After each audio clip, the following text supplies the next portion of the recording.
धरती पर एक ऐसी जगह भी है जहां हजारों किलोमीटर तक इंसान का नामो निशान नहीं मिलता। इसे दुनिया की सबसे वीरान जगह माना जाता है। इस जगह से सूखी जमीन करीब 2700 किलोमीटर दूर है। वहीं इंटरनेशनल स्पेस स्टेशन महज 400 किलोमीटर दूर। इस वीरान जगह पर सैकड़ों सैटेलाइट्स को दफनाया गया है। आज हम आपको बताने वाले हैं एक ऐसे कब्रिस्तान के बारे में जहां इंसानों को नहीं बल्कि मशीनों को दफनाया जाता है। प्रशांत महासागर के मध्य में स्थित यह इलाका 13,000 फीट से अधिक की गहराई तक डूबा हुआ है। इंसानों की पहुंच से दूर इस इलाके को दुर्गमता का ध्रुव भी कहा जाता है। प्रशांत महासागर के मध्य में स्थित पॉइंट नीमो, जिसे उपग्रहों का कब्रिस्तान कहा जाता है, यह इलाका इतना दुर्गम है कि इसके सबसे करीब स्थित जमीन का हिस्सा भी 1670 मील यानी 2700 किलोमीटर दूर है। इस जगह तक पहुंचने के लिए महासागर को पार करने में ही आपको कई दिन लग जाएंगे। बताया जाता है कि इस इलाके में कई छोटे द्वीप हैं जहां पक्षियों के अलावा और कोई जीव वास नहीं करता। रिपोर्ट के अनुसार 70 के दशक के बाद से अब तक पॉइंट नीमो में 300 से ज्यादा उपग्रह और स्पेस स्टेशंस को जलमग्न किया जा चुका है। ये सैटेलाइट्स दुनिया के अलग अलग देशों से जुड़े हुए हैं। हाल ही में अमेरिका स्पेस एजेंसी नासा ने घोषणा की है कि वह ISS को भी इसी जगह दफनाएगा।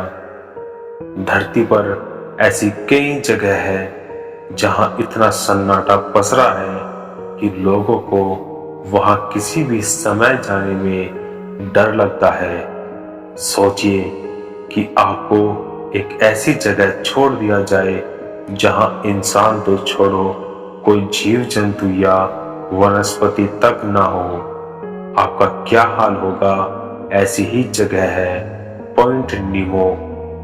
इसे धरती की सबसे वीरान जगह माना जाता है। इस जगह से हजारों किलोमीटर के दायरे में कोई भी इंसान नहीं मिलता। इस जगह का इस्तेमाल केवल वैज्ञानिक ही करते हैं। पॉइंट नीमो की खोज साल 1992 में एक कनाडाई इंजीनियर हुवोई लोकाटेला ने की थी। वैज्ञानिक अब इस जगह का इस्तेमाल अंतरिक्ष में खराब हो चुकी सैटेलाइट्स को गिराकर दफनाने के लिए करते हैं। अब तक इस जगह पर सैकड़ों सैटेलाइट्स का कचरा जमा हो चुका है। इस जगह पर सैकड़ों किलोमीटर के दायरे में सिर्फ सैटेलाइट्स का ही मलबा दफन है। यह जगह प्रशांत महासागर में दक्षिण अमेरिका, ऑस्ट्रेलिया और न्यूजीलैंड के बीच है। इस जगह पर अब तक किसी देश ने अपना अधिकार नहीं जताया है।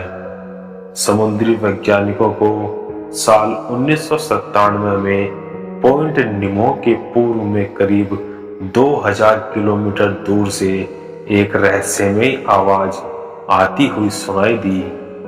यह आवाज ब्लू व्हेल से भी ज्यादा शोर कर रही थी। किसी को समझ नहीं आया कि शोर किस चीज का है। इस आवाज को लेकर कई थ्योरियां गढ़ी गई, जहां कुछ लोगों का मानना था कि ये आवाज दूसरी दुनिया से आ रही है, तो कुछ लोगों ने इसे किसी बड़े दैत्य की आवाज बताई।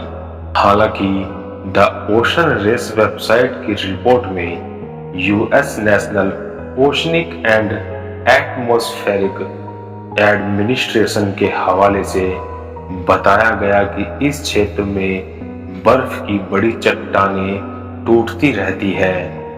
ये उनकी ही आवाज है।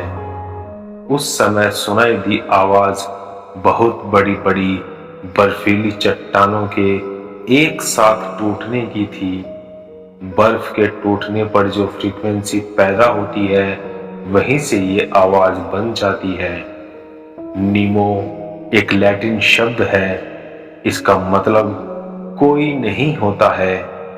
अगर किसी जगह को नीमो पॉइंट कहा जाता है तो मतलब है कि वहां कोई नहीं है।